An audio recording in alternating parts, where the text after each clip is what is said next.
आप देख रहे हैं देश लाइव, देश की आवाज।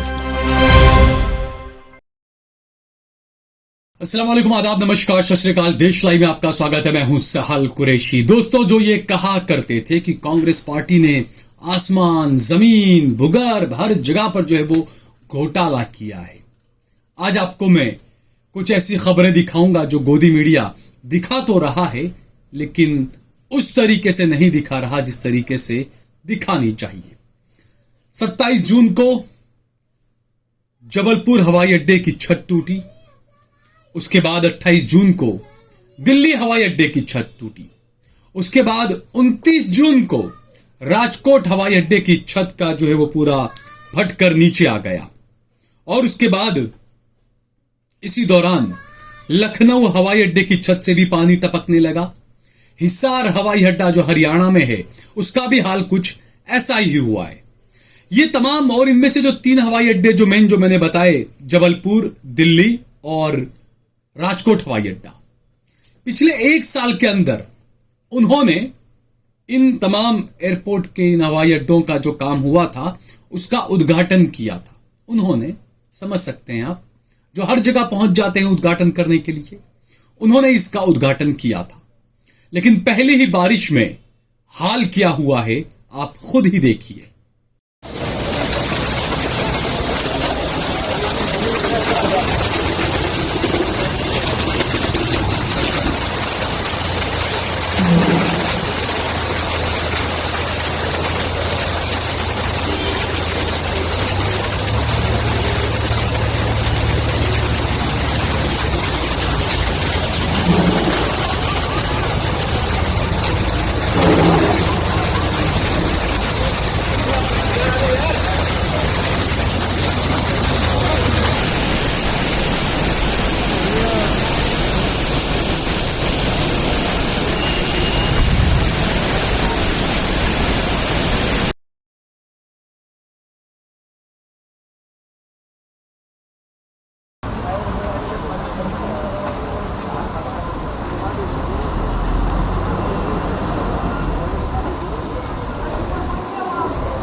हीरासर इंटरनेशनल एयरपोर्ट पर डूम टूटी।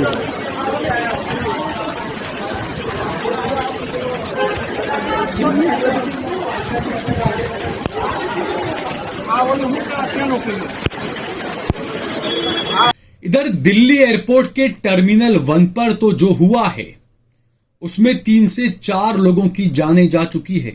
एक टैक्सी ड्राइवर है, उसके बेटे ने कहा है कि रमेश नाम था उस टैक्सी ड्राइवर का जो इस घटना के अंदर उसकी मौत हो गई। रमेश के बेटे ने कहा कि उसे और उसके परिवार वालों को तो उसके पिता का शव और चेहरा देखने ही नहीं दिया गया और पुलिस ने कहा कि कल सुबह में आकर डेड बॉडी ले जाना। रमेश के माता पिता उसके साथ हैं, 2 बच्चे हैं और उसकी 2 बहनें हैं और ये अकेला ही रमेश घर में कमाने वाला और अपने परिवार का पूरा करने वाला था। जो हवाई अड्डे का जो एक पूरा हिस्सा ढह गया टर्मिनल 1 पर, उसमें जो है वो टैक्सी ड्राइवर रमेश की भी मौत हो गई और पूरी गाड़ी भी जो है वो टोटल लॉस हो गई। अब इसके अलावा और भी चीजें हैं। अयोध्या के अंदर रेलवे स्टेशन की हालत आपने देखी, हर जगह पानी ही पानी। जो दीवारें बनाई गई थी वो दीवारें भी ढह गई। रामपथ जिसे नाम दिया गया, भगवान राम की तरफ जाने का रामपथ, वहां पर पूरे 20-20 फीट के गड्ढे पड़ गए उस सड़क के ऊपर। और जहां पर राम लल्ला विराजमान है, राम लल्ला जहां जिस मंदिर में विराजमान है, वहां की छत भी टपक रही है। तो जो घोटाले के आरोप लगाया करते थे कांग्रेस पार्टी पर कि कांग्रेस ने टेलीफोन घोटाला, 2G घोटाला, ये घोटाला, वो घोटाला किया, उनकी सरकार में क्या क्या हो रहा है अनभक्त खुद देखें कि इन्होंने भगवान राम को भी नहीं छोड़ा, इन्होंने अयोध्या को भी नहीं छोड़ा। अयोध्या नया जो रेलवे स्टेशन बना पूरा पानी में वो हो चुका है, सड़कों पर पानी, रेलवे स्टेशन के अंदर पानी, दीवारें वहां की ढह रही है रेलवे स्टेशन की। मंदिर बनाया तो मंदिर में पानी पूरा आ रहा है और मंदिर में भी जल भराव है। मैंने पहले खबर बताई थी वहां के पंडित जी की, जो मुख्य पंडित थे उनका मैंने आपको बयान भी सुनाया था, उन्होंने क्या कुछ कहा था। दिल्ली का जो प्रगति मैदान है पूरा पानी पानी हो रहा है वहां पर। तो यह है विकास मॉडल। इस विकास को आप समझें कि आखिरकार किस तरह का यह विकास किया जा रहा है। जगह जगह पानी, भगवान के नाम पर जो बनाया वहां पर पानी, और जिस काशी को कहा था कि हम काशी को क्योटो बना देंगे, काशी को इन्होंने क्योटो तो नहीं बनाया, लेकिन वो काशी ऐसा लगता है वेनिस बन चुका है। पूरे काशी में पानी ही पानी, वेनिस बन चुका है काशी। और वादा किया था क्योटो बनाएंगे, तो वेनिस ऐसा बना कि हर जगह पानी ही पानी। लोगों को आप देखिए पानी में कैसे इधर से उधर जाना पड़ रहा है, लोग कैसे पानी में डूब रहे हैं, इस चीज को भी आप देखिए दोस्तों।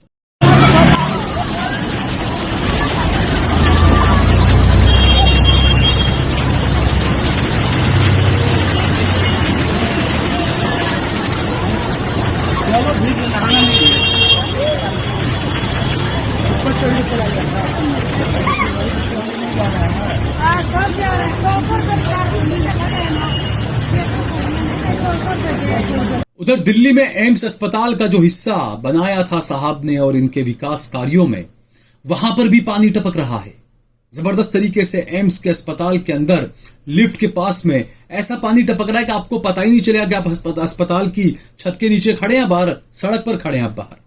यह हालत है दिल्ली के एम्स हॉस्पिटल का।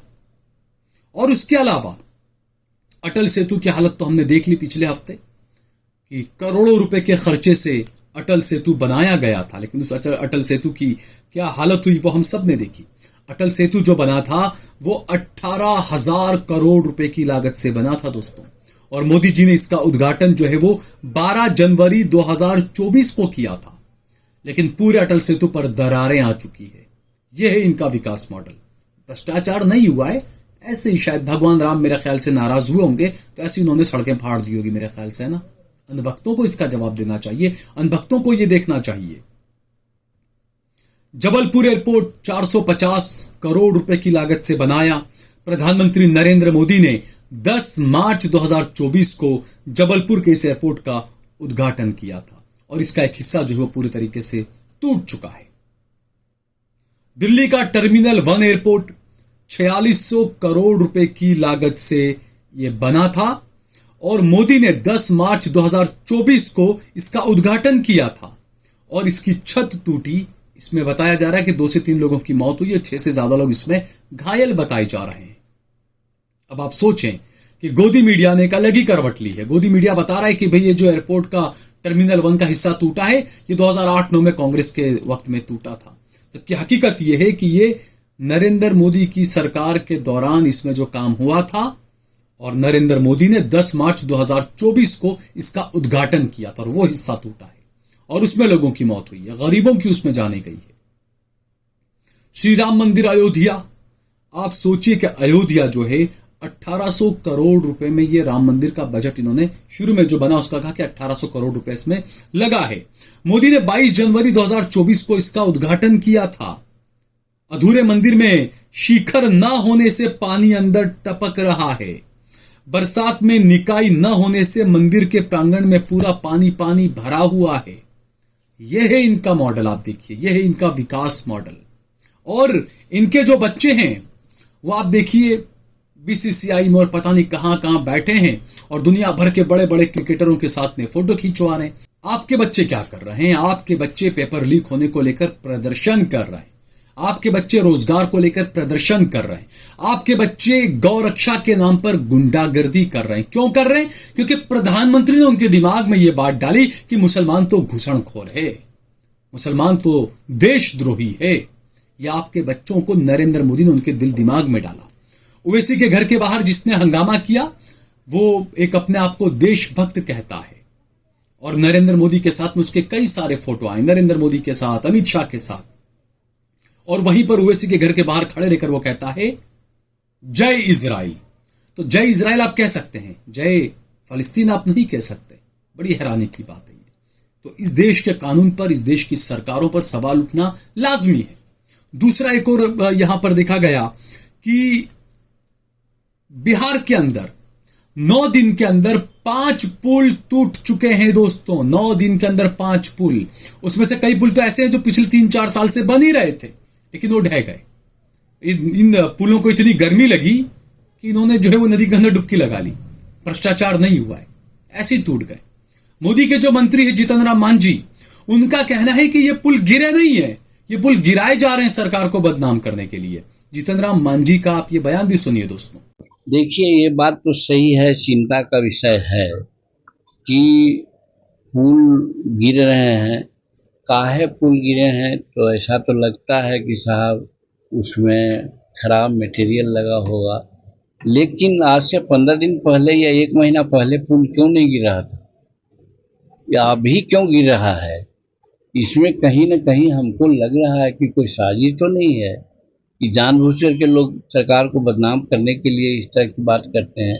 अब 2 महीना पहले ऐसा पुल गिरने का लगातार आपने उदाहरण देखा था। एक आध पुल कभी गिरा था, उस पर कार्रवाई हो रही थी, लेकिन लगातार पुल गिर रहा है। इसका मतलब हमको लगता है कि जानबूझकर के कहीं न कहीं कोई सरकार को बदनाम करने के लिए ऐसा लोग कर रहे हैं। लेकिन सरकार अपने तरफ से जो पुल गिरे हैं उसके ठेकेदार एवं इंजीनियर पर सख्त से सख्त कार्रवाई कर रही है और आगे ऐसा न हो इसके लिए भी सरकार सचेत है, ऐसा हमको जानकारी है। तो आप समझ सकते हैं इन नेताओं के जो ये बयान आ रहे हैं, आप क्या कहेंगे इन पर? क्या ये एक्सक्यूजेस जो दिए जा रहे हैं, क्या वो आपके हलक उतरेंगे, आपके गले उतरेंगे? ये तो ये जो बिहार के अंदर जो हुआ कि 9 दिन के अंदर 5 पुल टूटे, तो ये जो है ना 6 दलों वाली एनडीए की सरकार, डबल इंजन वाली सरकार, किस तरह का काम हो रहा है उसमें आप देखिए। और ये सिर्फ बिहार में ही नहीं, गुजरात में भी पुल टूटने का या पुल लटकने का या पुल का दरारें आ जाने के कई मामले सामने आए हैं। कई कंपनियों को ब्लैकलिस्ट किया गया है। खबरें तो ये भी आ रही है कि जिन कंपनी इसमें जो हुआ दिल्ली एयरपोर्ट का और जो तमाम ब्रिज गिरने का और ये सब, ये भी खबर आ रही है कि इसमें से कई कंपनियों ने बीजेपी को चंदा दिया था और उस चंदे के बदले में उनको शायद ये कॉन्ट्रैक्ट मिला था। तो इससे आप अंदाजा लगा सकते हैं कि देश में आपको दिखाया क्या जा रहा है, हो क्या रहा है।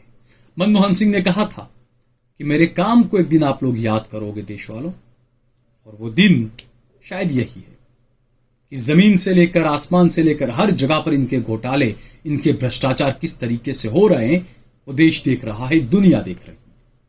अगर आपको ये वीडियो पसंद आया हो तो इस पर कमेंट करें, इसे लाइक करें, इसे ज्यादा से ज्यादा शेयर करें। अगर आपने हमारा चैनल देश लाइव सब्सक्राइब न किया हो तो हमारे चैनल को जरूर सब्सक्राइब करें।